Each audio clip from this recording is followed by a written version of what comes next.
ಬಾಯಲ್ಲಿಟ್ಟರೆ ಕರಗೋ ಥರ ಕ್ರಿಸ್ಪಿಯಾಗಿರೋ ಈ ಚಕ್ಲಿನ ಕೇವಲ 15ರಿಂದ 20 ನಿಮಿಷದಲ್ಲಿ ಇನ್ಸ್ಟಂಟಾಗಿ ರೆಡಿ ಮಾಡ್ಕೋಬೋದು. ಜಾಸ್ತಿ ಇಂಗ್ರೀಡಿಯೆಂಟ್ಸ್ ಕೂಡ ಬೇಡ, ನೆನೆಸ್ಕೊಂಡಿದ್ದ ತಕ್ಷಣ ಫಟಾಫಟ್ ಅಂತ ರೆಡಿ ಮಾಡ್ಕೋಬೋದು. ಮನೇಲಿರೋ ಸಿಂಪಲ್ ಇಂಗ್ರೀಡಿಯೆಂಟ್ಸ್ನ ಬಳಸ್ಕೊಂಡು ತಕ್ಷಣಕ್ಕೆ ತಯಾರು ಮಾಡ್ಕೊಳ್ಳೋ ಚಕ್ಲಿ ಹೇಗೆ ಮಾಡೋದು ಅಂತ ನೋಡೋಣ. ಹೆಲೋ ಫ್ರೆಂಡ್ಸ್, ಎಲ್ರಿಗೂ ನಮಸ್ಕಾರ. ವೆಲ್ಕಮ್ ಬ್ಯಾಕ್ ಟು ನಮ್ಮ ರೆಸಿಪೀಸ್. ಈ ಚಕ್ಲಿ ಮಾಡ್ಕೊಳ್ಲಿಕ್ಕೆ ಮೊದಲಿಗೆ ಕಡಲೆಪಪ್ಪುನ ತಗೊಂಡು ಪುಡಿ ಮಾಡ್ಕೋಬೇಕಾಗತ್ತೆ. ನಾನಿಲ್ಲಿ ತೋರಿಸ್ತಿರೋ ಕಪ್ಪಲ್ಲಿ 1 ಕಪ್ಪಷ್ಟು ಕಡಲೆ ಹಾಗೆ ಒಂದು ಅರ್ಧ ಕಪ್ಪಷ್ಟು ಒಣ ಕೊಬ್ಬರಿ ತಗೊಂಡು ಪುಡಿ ಮಾಡಿ ಪಕ್ಕಕ್ಕೆ ಎತ್ತಿಟ್ಕೊಳ್ತಾ ಇದ್ದೀನಿ. ಹಾಗೆ ಅದೇ ಕಪ್ಪಲ್ಲೇ 4 ಕಪ್ಪಷ್ಟು ಅಕ್ಕಿ ಹಿಟ್ಟನ್ನು ತಗೊಳ್ತಾ ಇದ್ದೀನಿ. ಅಕ್ಕಿ ಹಿಟ್ಟು ತುಂಬ ನೈಸ್ ಇರಬೇಕು, ತರ್ತರಿಯಾಗಿದ್ದರೆ ಚಕ್ಲಿ ಮಾಡುವಾಗ ಮುರಿದೋಗ್ಬಿಡುತ್ತೆ. ಹಾಗೆ ಖಾರಕ್ಕೆ ತಕ್ಕನಷ್ಟು ಅಚ್ಕಾರದ ಪುಡಿ, 1 ಚಮಚದಷ್ಟು ಜೀರಿಗೆ, ಚಿಟಿಕೆ ಅರಿಶಿನ ಹಾಗೆ 1 ಚಮಚದಷ್ಟು ಅಜ್ವಾನ್ ಕೂಡ ಸೇರಿಸ್ಕೊಳ್ತಾ ಇದ್ದೀನಿ. ನಂತರ ಪುಡಿ ಮಾಡಿಟ್ಕೊಂಡಿದ್ದಂತಹ ಕೊಬ್ಬರಿ ಹಾಗೆ ಕಡಲೆ ಮಿಶ್ರಣನೂ ಕೂಡ ಸೇರಿಸ್ಕೊಳ್ತಾ ಇದ್ದೀನಿ.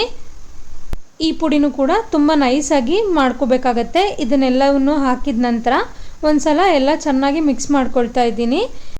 ನಾವಿಲ್ಲಿ ಹಾಕಿರೋ ಎಲ್ಲ ಇಂಗ್ರೀಡಿಯೆಂಟ್ಸ್ ಕೂಡ ಚೆನ್ನಾಗಿ ಎಲ್ಲವೂ ಒಂದಕ್ಕೊಂದು ಹೊಂದ್ಕೋಬೇಕು. ಅಲ್ಲಿವರೆಗೂ ಎಲ್ಲವನ್ನು ಚೆನ್ನಾಗಿ ಮಿಕ್ಸ್ ಮಾಡ್ಕೊಂಡ ನಂತರ ಇದಕ್ಕೆ ಎಣ್ಣೆ ಅಥವಾ ಬೆಣ್ಣೆನ ಬಿಸಿ ಮಾಡಿ ಸೇರಿಸ್ಕೋಬೇಕಾಗತ್ತೆ. ನಾನಿಲ್ಲಿ ಒಂದು 4 ಸ್ಪೂನಷ್ಟು ಬೆಣ್ಣೆನ ಬಿಸಿ ಮಾಡಿ ಸೇರಿಸ್ಕೊಳ್ತಾ ಇದ್ದೀನಿ. ಬೆಣ್ಣೆ ಬದಲಾಗಿ ಎಣ್ಣೆ ಕೂಡ ಸೇರಿಸ್ಕೋಬೋದು. ಹಾಗೆ ರುಚಿಗೆ ತಕ್ಕಷ್ಟು ಉಪ್ಪನ್ನು ಸೇರಿಸ್ಕೋಬೇಕಾಗತ್ತೆ. ನಾನಿಲ್ಲಿ 1.5 ಸ್ಪೂನಷ್ಟು ಉಪ್ಪು ಹಾಗೆ ಚಿಕ್ಕ ಸ್ಪೂನಲ್ಲಿ 2 ಸ್ಪೂನು ಮೈದಾ ಹಿಟ್ಟನ್ನು ಕೂಡ ಹಾಕ್ಕೊಂಡು ಚೆನ್ನಾಗಿ ಎಲ್ಲವನ್ನು ಮತ್ತೊಂದು ಸಲ ಮಿಕ್ಸ್ ಮಾಡ್ಕೊಳ್ತಾ ಇದ್ದೀನಿ. ಮೈದಾ ಸೇರಿಸೋದ್ರಿಂದ ಚಕ್ಲಿ ಒತ್ತುವಾಗ ಮಧ್ಯದಲ್ಲಿ ಕಟ್ ಆಗೋದಿಲ್ಲ. ನಿಮಗೆ ಇಷ್ಟ ಇದ್ದಲ್ಲಿ ಸೇರಿಸ್ಕೋಬೋದು, ಇಲ್ಲಾಂದರೆ ಸ್ಕಿಪ್ ಮಾಡ್ಕೋಬೋದು. ನಂತರ ನಾನು ಚೆನ್ನಾಗಿ ಬೆಣ್ಣೆನ ಬಿಸಿ ಮಾಡಿಕೊಂಡು ಸೇರಿಸ್ಕೊಳ್ತಾ ಇದ್ದೀನಿ. ಮೊದಲೇ ಹೇಳ್ದಾಗೆ ಬೆಣ್ಣೆ ಬದಲಾಗಿ ಎಣ್ಣೆನೂ ಕೂಡ ಬಿಸಿ ಮಾಡಿ ಸೇರಿಸ್ಕೋಬೋದು. ಮತ್ತೊಂದು ಸಲ ಇದನ್ನೆಲ್ಲ ಚೆನ್ನಾಗಿ ಮಿಕ್ಸ್ ಮಾಡ್ಕೊಳ್ತಾ ಇದ್ದೀನಿ. ಇವಾಗ ಬೆಣ್ಣೆ ಬಿಸಿ ಇರೋದ್ರಿಂದ ನಾನು ಸ್ಪೂನಲ್ಲೇ ಮಿಕ್ಸ್ ಮಾಡ್ಕೊಳ್ತಾ ಇದ್ದೀನಿ. ಹಿಟ್ಟನ್ನು ಕಲಿಸ್ಕೊಳ್ಲಿಕ್ಕೆ ನಾನಿಲ್ಲಿ ಉಗುರು ಬೆಚ್ಚಗಿರೋ ನೀರನ್ನು ಸೇರಿಸ್ಕೊಳ್ತಾ ಇದ್ದೀನಿ. ಸ್ವಲ್ಪನೇ ನೀರನ್ನು ಸೇರಿಸ್ಕೊಳ್ತಾ ಕೈಯಿಂದನೇ ಚೆನ್ನಾಗಿ ಕಲಿಸ್ಕೊಳ್ತಾ ಇದ್ದೀನಿ. ಒಂದೇ ಸಲ ಜಾಸ್ತಿ ನೀರು ಹಾಕಿ ಕಲಿಸೋದು ಬೇಡ. ಈ ಥರ ಸ್ವಲ್ಪನೇ ನೀರು ಹಾಕ್ಕೊಂಡು ನೋಡಿಕೊಂಡು ಕಲಿಸ್ಕೋಬೇಕಾಗತ್ತೆ. ಈ ಹಿಟ್ಟು ಜಾಸ್ತಿ ಸಾಫ್ಟಾಗೂ ಇರಬಾರ್ದು, ಜಾಸ್ತಿ ಗಟ್ಟಿಗೂ ಇರಬಾರ್ದು. ಜಾಸ್ತಿ ಸಾಫ್ಟಾಗಿದ್ದರೆ ಚಕ್ಲಿ ಅಷ್ಟು ಚೆನ್ನಾಗಾಗಲ್ಲ. ಗಟ್ಟಿ ಇದ್ದರೂ ಕೂಡ ಚಕ್ಲಿ ಒತ್ತುವಾಗ ಮಧ್ಯದಲ್ಲೇ ಕಟ್ಟಾಗಿ ಹೋಗ್ಬಿಡುತ್ತೆ. ಈಗ ಹಿಟ್ಟನ್ನೆಲ್ಲ ಕಲಸಿದಾಗಿದೆ. ಚಕ್ಲಿ ಮಾಡಲಿಕ್ಕೆ ಹಿಟ್ಟು ಈ ಹದದಲ್ಲಿನೇ ಇರಬೇಕು. ಈಗ ನಾನು ಮಾಡಿಟ್ಕೊಂಡಿರೋ ಹಿಟ್ಟಲ್ಲಿ 3 ಭಾಗ ಮಾಡ್ಕೊಳ್ತಾ ಇದ್ದೀನಿ. ಹಾಗೆಯೇ ಈ ಥರ ಸ್ಟಾರ್ ಶೇಪ್ ಇರೋ ಬಿಲ್ಲೆ ತೊಗೊಂಡ್ಬಿಟ್ಟು ಚಕ್ಲಿ ಒಳ್ಳಿಗೆ ಕಲಸಿಟ್ಕೊಂಡಿರೋ ಹಿಟ್ಟನ್ನು ಹಾಕ್ಕೊಳ್ತಾ ಇದ್ದೀನಿ. ಈ ಹಿಟ್ಟನ್ನು ನೆನೆಸ್ಕೊಳ್ಳೋ ಅವಶ್ಯಕತೆ ಏನಿಲ್ಲ.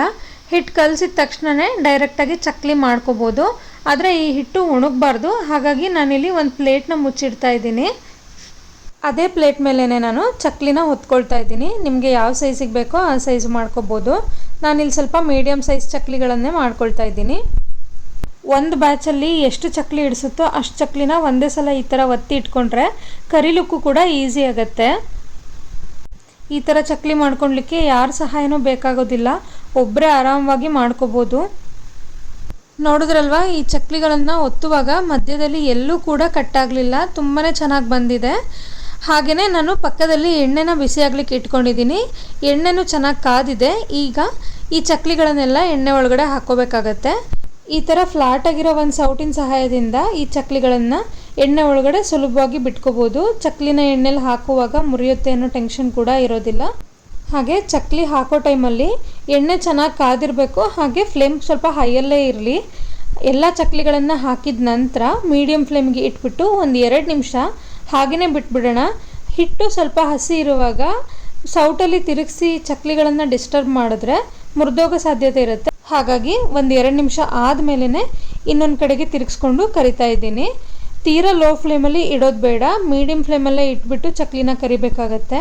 ನಾವೇನಾದರೂ ಹೈ ಫ್ಲೇಮಲ್ಲಿ ಇಟ್ಟು ಕರಿತೀವಿ ಅಂದರೆ ಹೊರಗಡೆಯಿಂದ ಕಲರ್ ಬಂದಿರುತ್ತೆ, ಆದರೆ ಚಕ್ಲಿ ಒಳಗಡೆ ಬೆಂದಿರೋದಿಲ್ಲ. ಹಾಗಾಗಿ ಆದಷ್ಟು ಮೀಡಿಯಮ್ ಫ್ಲೇಮಲ್ಲಿನೇ ಕರಿಬೇಕಾಗತ್ತೆ. ಚಕ್ಲಿ ಹಾಕುವಾಗ ಮಾತ್ರ ಹೈ ಫ್ಲೇಮಲ್ಲಿ ಇಟ್ಕೋಬೇಕಾಗತ್ತೆ. ನಾವು ಚಕ್ಲಿನ ಹಾಕಿದಾಗ ಎಣ್ಣೆಯಲ್ಲಿ ತುಂಬಾ ನೊರೆ ಇತ್ತು. ಈಗ ನೋಡ್ತಿರ್ಬೋದು ಆದಷ್ಟು ನೊರೆ ಕಡಿಮೆ ಆಗಿದೆ, ಎಣ್ಣೆ ಟ್ರಾನ್ಸ್ಪರೆಂಟ್ ಆಗ್ತಾ ಬಂದಿದೆ. ಈ ಟೈಮಲ್ಲಿ ಚಕ್ಲಿಗಳನ್ನೆಲ್ಲ ಎಣ್ಣೆಯಿಂದ ಹೊರಗಡೆ ತಕ್ಕೊಳ್ತಾ ಇದ್ದೀನಿ.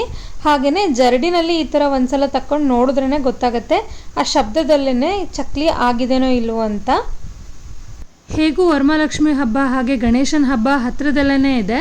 ಹಬ್ಬಕ್ಕೆ ನಿಮ್ಮ ಮನೇಲಿ ಏನಾದರೂ ಈ ಥರ ಸ್ನ್ಯಾಕ್ಸ್ ಮಾಡೋ ಪದ್ಧತಿ ಇದ್ದರೆ ಖಂಡಿತವಾಗ್ಲೂ ನಾನು ತೋರಿಸಿರೋ ಮೆಥಡಲ್ಲಿ ನೀವು ಚಕ್ಲಿನ ಮಾಡಿದ್ರೆ ಫೇಲ್ ಆಗ್ಲಿಕ್ಕೆ ಚಾನ್ಸೇ ಇಲ್ಲ. ನಾನಿಲ್ಲಿ ಎಳ್ಳನ್ನು ಸೇರಿಸಿಲ್ಲ. ನಿಮಗೆ ಬೇಕಿದ್ದಲ್ಲಿ ಹಿಟ್ಟನ್ನು ಕಲಿಸುವಾಗ 1 ಚಮಚದಷ್ಟು ಬಿಳಿ ಎಳ್ಳನ್ನು ಸೇರಿಸ್ಬಿಟ್ಟು ಕಲಿಸ್ಕೋಬೋದು. ಈ ವಿಡಿಯೋನ ಸೇವ್ ಮಾಡಿ ಇಟ್ಕೊಂಡು ನೀವು ಚಕ್ಲಿ ಮಾಡೋ ಟೈಮಲ್ಲಿ ಇದೇ ಮೆಥಡ್ ಫಾಲೋ ಮಾಡಿಕೊಂಡು ಚಕ್ಲಿನ ಮಾಡ್ಕೊಳ್ಳಿ. ತುಂಬಾ ಚೆನ್ನಾಗಿರೋ ಗರ್ಗರಿಯಾಗಿರೋ ಚಕ್ಲಿನ ಸುಲಭವಾಗಿಯೇ ಕಡಿಮೆ ಸಮಯದಲ್ಲೇ ಮಾಡ್ಕೋಬೋದು. ನಿಮಗೆ ಈ ಚಕ್ಲಿ ರೆಸಿಪಿ ಹೇಗೆ ಅನ್ನಿಸ್ತು ಅಂತ ಕಮೆಂಟ್ ಮಾಡಿ.